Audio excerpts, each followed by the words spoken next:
വലിയൊരു യൂത്തിന്റെ പ്രതീകമായി നിന്നുകൊണ്ട്, പുരോഗമനത്തിന്റെ പ്രതീകമായി നിന്നുകൊണ്ട് ആളുകളൊക്കെ അട്രാക്ട് ചെയ്യുന്ന ആൾക്കാർ ആട്ടുംതോലിട്ട ചെന്നായിനെ പോലെ ഇരുന്നിട്ടാണ് ഇത്തരം കാര്യങ്ങൾ ചെയ്തത്. അഡ്വക്കേറ്റ് ആശാ ഉണ്ണിത്താൻ, നമ്മൾ ഇതിലൊരു പാറ്റേൺ കാണണം.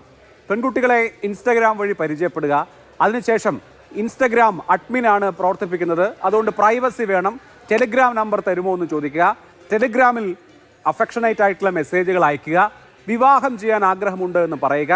അങ്ങനെ വിവാഹം ചെയ്യാൻ ആഗ്രഹമുണ്ട് എന്ന് പറഞ്ഞതിന് ശേഷം വീട്ടുകാരെ കാണണം, എനിക്ക് വീട്ടിൽ വന്ന് വിവാഹം ആലോചിക്കണം എന്ന് പറയുക.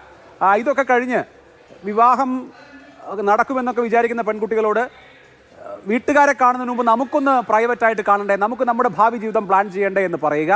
അത് കേട്ട് പ്രൈവറ്റായി കാണാൻ വരുന്ന പെൺകുട്ടികളെ അവരുടെ സമ്മതമില്ലാതെ ലൈംഗിക വൃത്തിക്ക് ഉപയോഗിക്കുക, ആ റെഫ്യൂസലിനെ മറികടന്ന് സെക്സ് ചെയ്യുക, അത് ബ്രൂട്ടലായി ചെയ്യുക, അതിനിടയ്ക്ക് അസുഖബാധിതയായാൽ പോലും അത് വകവയ്ക്കാതിരിക്കുക. ഇങ്ങനെ ഞെട്ടിപ്പിക്കുന്ന ഒരു കാര്യങ്ങളാണ് ഒരു ജനപ്രതിനിധിക്കെതിരെ ദൗർഭാഗ്യവശാൽ നമ്മൾ കേട്ടുകൊണ്ടിരിക്കുന്നത്. ഇതിനെ ഇനി ആരെങ്കിലും ന്യായീകരിച്ചാൽ അവരെ എന്ത് വിളിക്കണം? അറിയില്ല അവരെന്ത് വിളിക്കണം എന്നുള്ളത്, ഞാൻ അതിനെപ്പറ്റി സംസാരിക്കണില്ല. ആക്ച്വലി ആളുകളുടെ ഒരു തെറ്റായ ധാരണയുണ്ട്. രണ്ടുപേര് തമ്മിലുള്ള ഉഭയസമ്മത പ്രകാരമുള്ള റിലേഷൻഷിപ്പില് നിങ്ങൾക്ക് എന്ത് കാര്യം എന്ന് ചോദിക്കുന്ന ഒരു സംഗതിയുണ്ട്. ശരിയാണ്, പുറത്തുനിന്നുള്ള ആൾക്ക് അതിൽ കാര്യമില്ല എങ്ങനെയാണെങ്കിൽ അത് ഉഭയസമ്മത പ്രകാരമാണെങ്കിൽ. അപ്പൊ ഇവിടെ വരുന്നത് എന്താ? ഉഭയസമ്മതം.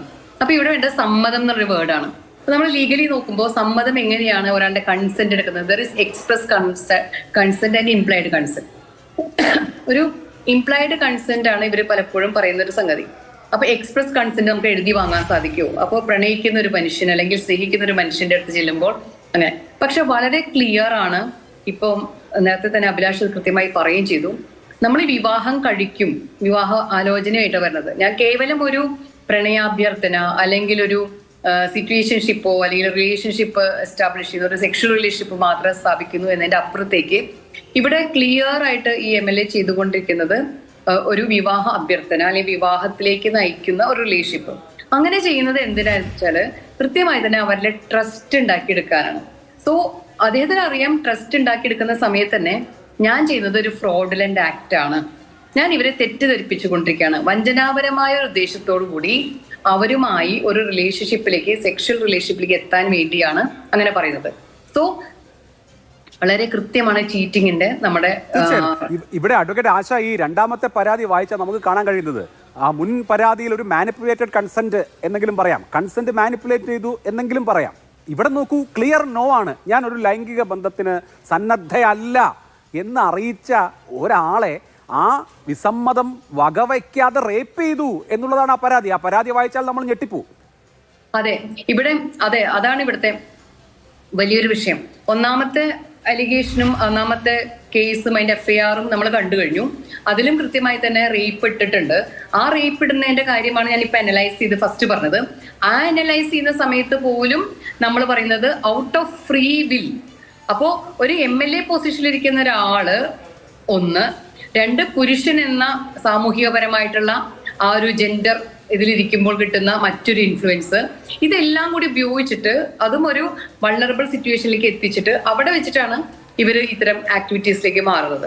അപ്പൊ ഒരു ഇംപ്ലൈഡ് നോ ഉണ്ടെങ്കിൽ തന്നെ ഒരു എക്സ്പ്രസ് നോ പറഞ്ഞുകൊണ്ട് ഇറങ്ങി ഓടാനോ ബഹളം വെക്കാനോ കരയാനോ ഒന്നും പറ്റാത്ത അവസ്ഥയിൽ അവർ നിൽക്കുന്നുണ്ടാവാം. ഒന്ന്. രണ്ടാമത്തെ കാര്യം എന്ന് പറഞ്ഞാൽ, എന്തിന് നിങ്ങൾ ആ സ്വകാര്യ സ്ഥലത്തേക്ക് പോയി എന്നൊരു ചോദ്യമാണ്. ഒരു മനുഷ്യനെ ഞാൻ വിവാഹം കഴിക്കുമെന്നും ആവശ്യപ്പെട്ട് കഴിഞ്ഞാൽ പിന്നെ ഇന്നത്തെ കാലത്ത് എന്തിന് ഭയപ്പെടണം എന്നാണ് എല്ലാവരും വിചാരിക്കുന്നത്. മാത്രമല്ല ഇത്രയും പുരോഗമനമൊക്കെ പറയുന്ന ആൾക്കാർ.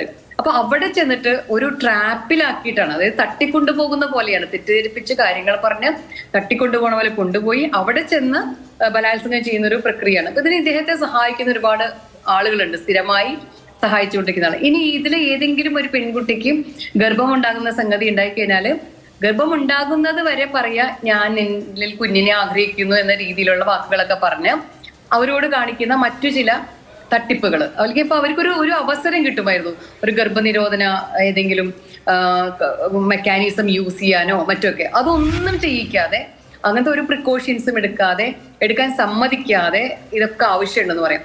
അടുത്തത് അവരങ്ങനെ ഒരു ഗർഭധാരണത്തിലേക്ക് എത്തിക്കഴിഞ്ഞാൽ ഉടനെ അവരെ ഫോഴ്സ് ചെയ്ത് അവരെ കൊണ്ടത് അവസാനിക്കും. സോ ഒരുതരം ക്രൂരതയുടെ വലിയൊരു കളിയാണ് ഇവിടെ നടന്നുകൊണ്ടിരിക്കുന്നത്.